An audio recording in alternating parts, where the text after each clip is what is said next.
Super Bowl halftime, Bad Bunny. I don't know what a Bad Bunny is. Let's find out together. All right, guys, I'm trying not to laugh too hard. I mean, because this is news, right? the NFL, the National Football League has officially announced that Bad Bunny will be the halftime performer for, what is that, Super Bowl 60 or something like that? Yeah, he's headlining the halftime show. And I know when I think of American football and hot wings and tackling dudes in the dirt, I definitely think of a Puerto Rican rapper in a neon trench coat named after a diseased rabbit. I mean, forget the wardrobe malfunctions and halftime adjustments. Forget strategy. Now halftime is now sponsored by Build-A-Bear on LSD. This guy, why are people surprised about this Bad Bunny character doing the halftime show at the upcoming Super Bowl? The NFL's been self-destructing for years. Why would they stop now? That's a great take from my good friend Damani Felder. I don't know what. Well, I mean, there's all the LGBT rainbow. You gotta gay it up, right? I mean, it's the NFL. The gladiators are ripping each other's heads off, but we got to make sure we have a little bit of gay at the halftime. And speaking of gay, our friend Rob Smith. Here's what he had to say about Bad Bunny. Play the clip. United States that is enforcing our borders and making sure that criminal, illegal. The NFL just set Bad Bunny to do the Super Bowl halftime show. This is the same Bad Bunny, by the way, who says that he does not want to do U.S. dates on this current tour because of the ICE thing that's going on, because we actually have a president in the United States that is enforcing our borders and making sure that criminal, illegal immigrants are booted out of this country. So Bad Bunny thinks that that's a bad thing, which is why he's not touring in the United States right now. So I'm not entirely sure what the Super Bowl was thinking with this choice. I don't know if they wanted to alienate half of the country. I don't know if they wanted to pick a primarily Latin artist whose music is in Spanish that most people do not even understand. I don't know if they wanted to pick somebody that was hyper liberal and hyper political, but I guarantee you that when he plays the Super Bowl halftime show, there'll be some sort of anti-ICE stuff. There'll be anti-Trump stuff. There'll be anti-illegal immigration enforcement stuff. It will be all the same woke leftism that this country has told you so many times before that we do not like, that we have absolutely positively rejected. So the Super Bowl wants to alienate half the audience. It wants to choose a hyper-political artist that does not appeal, by the way, to anybody that's not in the Spanish culture. Like, good luck with that. I'd say that's a pretty fair prognostication on the part of Rob. I mean, Bad Bunny, I mean, that's a rabbit that died in your neighbor's backyard because they forgot to feed it. I mean, as a rapper, I can't say that he's all that intimidating. I mean, the name sounds less like a Grammy winner and more like an Easter egg your kid finds in August when it starts to smell.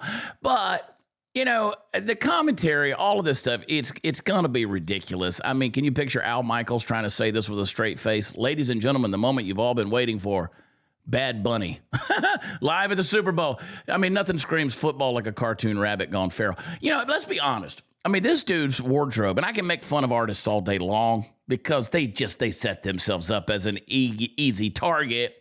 He looks like a recycling bin that had an identity crisis. I mean, half the time he's dressed like he mugged a Muppet. And the other time he looks like, an extra from a Pride Parade float that took a wrong turn into an anime convention. Now, listen, I don't mind creativity, but I want to watch football. And I know most people, they don't even care about the NFL anymore.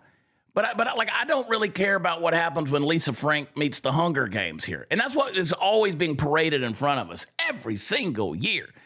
I mean, some people are going to love it. I got it. People are going to say, oh, if you don't like it, this universal music, then I don't even trust you. Listen, it sounds like Siri's having a seizure in Spanish, okay?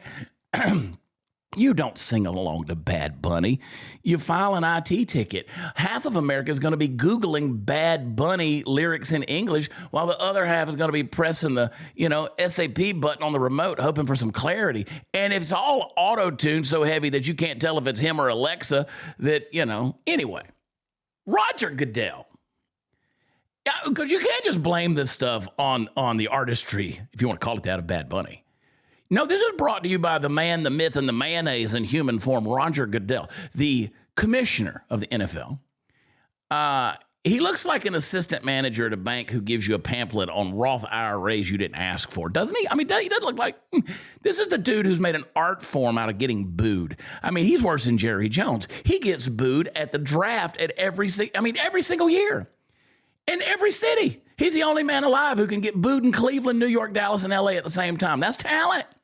Now, he's going to fine players. Let's talk about the hypocrisy. Roger Goodell, he'll fine players thousands of dollars for celebrating too much, but then he turns around and celebrates himself for hiring a guy named after a stuffed animal to headline halftime. Now, if you ever notice that little smile that Goodell does, it says, I just made $40 million this year while pretending to care about concussions.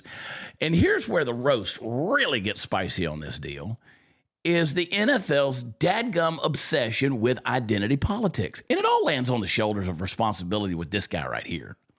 I mean, they love the whole virtue signaling, end racism painted in the end zone. I mean, that's so brave. I mean, forget civil rights leaders. We solved racism with turf paint. I mean, you got people that marched in Rosa Parks and Roger Goodell who got Sherwin-Williams to sponsor equality. You're going to put rainbow helmets on the logos and on the helmets and players with slogans on on their uniforms, but you can't get referees to figure out what pass interference is. I mean, there's no priorities here. And the truth is, the NFL doesn't care about football fans anymore. That's the deal. That's why everybody boycotts it. They care about Twitter trends. They don't want touchdowns. They want hashtags. And they're going to say, well, this halftime show is about representation. No, this halftime show is about confusing 60 million dads in recliners who just want to know if the Chiefs are covering the spread. And when you put Roger Goodell and Bad Bunny together, it's like mixing soy milk with bourbon. It's just wrong. It's unnatural. It's un-American. And they're going to hype it up. They're going to say this is history. I mean, look at this dude right here. Oh, it's culture.